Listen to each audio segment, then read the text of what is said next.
Hello guys, আমি একটা new ব্লগের সাথে চলে এসেছি। তোমরা তো এই টপের ব্যাপারে নিশ্চয়ই জানো আমি কিভাবে ঘরোয়া জিনিস দিয়ে এই টপটা ডিজাইন করেছি। যারা এখনো পর্যন্ত এই ভিডিওটা দেখোনি তারা এই ভিডিওটা দেখে আসতে পারো। কিন্তু আজকে আমি টপ নিয়ে কথা বলবো না, আমি অ্যালোভেরা গাছ নিয়ে কথা বলবো। তোমরা সবাই জানো অ্যালোভেরা জেল আমাদের ফেস আর চুলের জন্য কতটা উপকারী, সেটা শুধুমাত্র সঠিক ব্যবহার করলেই।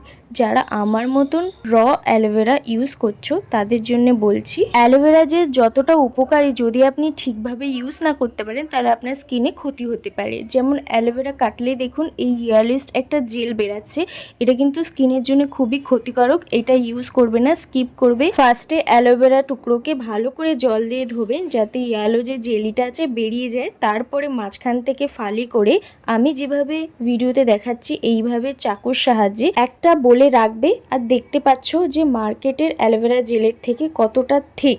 তো এর সাথে আমি নিয়ে নেব 1 চামচ কোকোনাট অয়েল। এই দুটোকে ভালো করে মেশাবো। তোমরা চাইলে এখানে ভিটামিন ইও ইউজ করতে পারো। আর অ্যালোভেরার যে পাতা আছে এটা আমরা ফেলবো না, এটাও কাজে লাগবে। তো প্রথমে আমি দেখাই যে কিভাবে অ্যাপ্লাই করতে হবে। ফার্স্টে আমরা কোম দিয়ে ভালো করে চুলটাকে আঁচড়ে নেব, দুভাগে ভাগ করে নেব যাতে অ্যালোভেরা মাস্ক লাগাতে গিয়ে চুলটা জড়িয়ে না পড়ে। তারপরে অ্যালোভেরা মাস্ক ভালো করে স্ক্যাল্পে লাগিয়ে 2-3 মিনিট ম্যাসাজ করে নেব।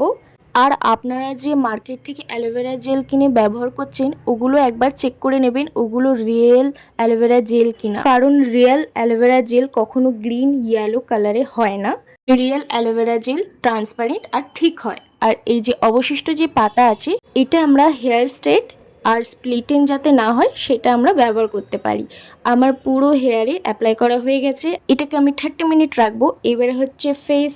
আমরা ফেসের জন্য নিয়েছি অ্যালোভেরা আইস কিউব, যেটা আপনি এভরি মর্নিংয়ে আপনি ইউজ করতে পারেন। যাদের ডার্ক সার্কেলের প্রবলেম আছে তারাও এটা ইউজ করতে পারেন, এটা রিডিউস করতে সাহায্য করে। হয়ে গেল আমার অ্যাপ্লাই করা সব জায়গায়। এবারে আমি ওয়েট করব আর এটা ধোবো। তোমরাও ভিডিওটা দেখো রেজাল্টের জন্য।